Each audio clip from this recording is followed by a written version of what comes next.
Бүгдээрээ сайн байцгаана уу? Намайг Цэлмүн гэдэг. Би Америкийн нэгдсэн улсад нөхөр хоёр хүүгийн хамтаар амьдардаг. За би амьдралынхаа туршид хэрэгжүүлээд үр дүнтэй байгаа тэдгээр аргуудаасаа би та нартайгаа хуваалцж байна. За өнөөдрийн миний хуваалцах зүйл бол төгс төгөлдрийн синдром гэдэг зүйл байна. За төгс төгөлдрийн синдром гэдэг юу гэсэн үг вэ гэхээр бид нар хүн болгонд энэ зүйл байдаг. Хүн болгон аливаа зүйлийг тэгш зөв хийх гэж маш их хичээдэг. За ингэснээрээ бид нар маш олон зүйлийг алддаг гэдгээ бид нараас мэддэггүй тий. Бид нар дандаа л зөв зүйлийг төгс хийхийн төлөө алдаагүй байхын төлөө хичээдэг. Энэ нь өөрөө тийм цаанаасаа шинжлэх ухааны үүднээс төгс төгөлдрийн синдром гэдэг тогтоочсон. Энэ нь бол маш хүнийг маш их хацаанд оруулдаг тийм зүйл юм байна. За төгс төгөлдрийн синдром гэдэг зүйл төгс төгөлдрийнхөө синдромоос салахын тулд та 3 зүйлийг би та нарт өнөөдөр хэлж өгье. За би энэ зүйлүүдийг би бас ингээд өөрөөсөө төгс төгөлдрийг маш их шаарддаг байсан.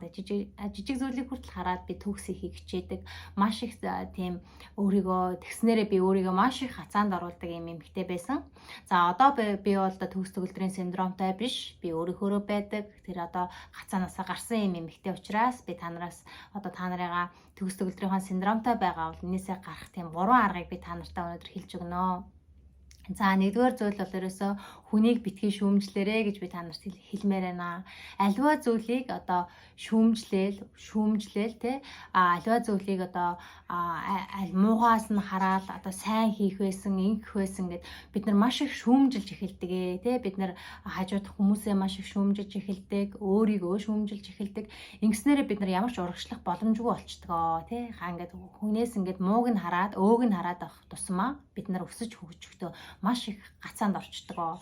Тийм болохоор бид нар бинийгээ бити шүүгээрээ бас өөрийгөө бити шүүж харьцаарай гэж би та нартай хэлмээр байна. Бид нар маш олон зүйлсүүдийг төгс төгөлдрийн синдромд автахгүйгээр хийх юм бол бид нар маш олон зүйлсийг хийж бүтээж амьдралдаа амжилтанд хүрэх бүрэн боломжтой байдаг. Тэгэхээр бид нар өөрийгөө болон бусдыг бити шүүгээрэй гэж та нартай хэлмээр байна.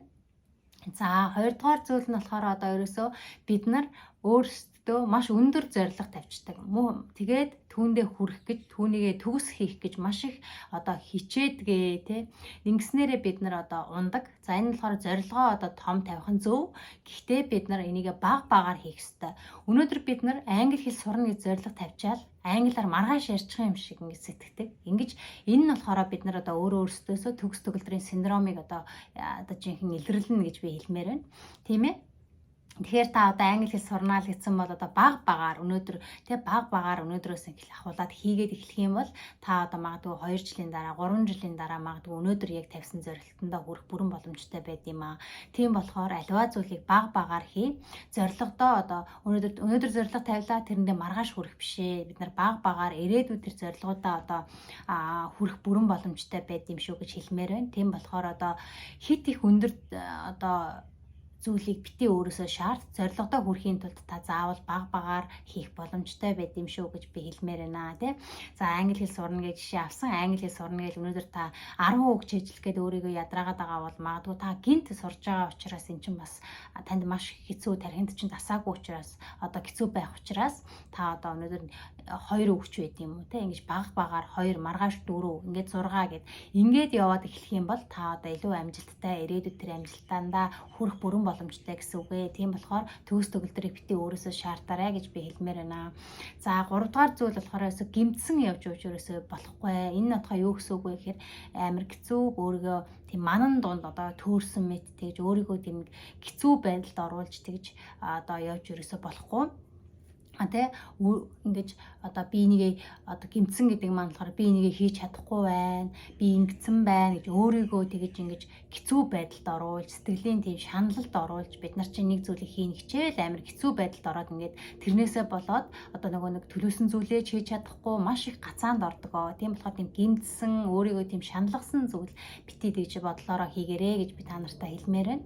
Тэгээд өдөр болгон бид нар үйлдэл хийгээд ирсэн цагт бид нар тэрхүү хүсэж байгаа зорилготой хүрэх бүрэн боломжтой. Энэ бас төгс төгөлдрийн синдромын нэг шиг илрэл байх учраас бити тийм өөрөөсөө төгс төгөлдрийг хүсээрээ битгий аливаа зүйлийг тийм хэцүү байдалд өөрийгөө тийм хэцүү сэтгэлийн хэцүү байдалд оруулж битээ гэж өөртөө дарамт учруулаарай гэж би та нартай хэлмээр байна.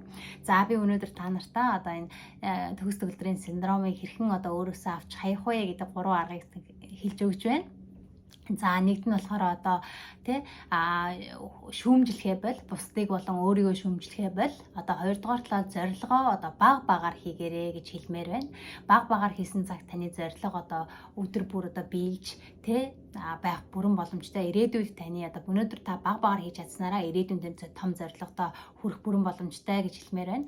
За дараагийн сүүлийн зүйл бол ерөөсө гэмтсэн явж ерөөсө болохгүй. Тэг гэмтсэн гэдэг маань болохоор тий өөрийгөө тийм сэтгэлийн шаналлд оруулж ингэж аливаа зүйлийг хийх одоо дэмий юм аа. Энэ бол одоо өөрөөсөө төгс төгөлдрийг юм шаардсан зүйл юм аа гэж хэлмээр байна.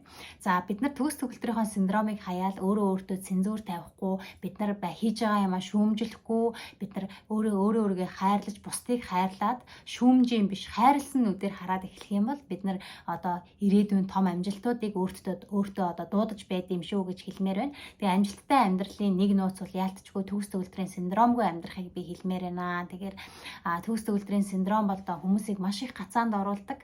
Одоо хамгийн тийм одоо тийм сөрөг зүйлүүдийн нэгэ. Тийм болохоор та нар маань төгс төгөлдрийнхөө синдромоос салаарай. Бити өөрөөсөө төгс зүйлийг хүсэж цаг алдаарай гэж хэлмээр байна. Та өнөөдөр алдчихсан ч хамаагүй хийгээл бай. Зүгээр л өөрийгөө шүүмжлэхгүйгээр алдсан ч хамаагүй хийгээл.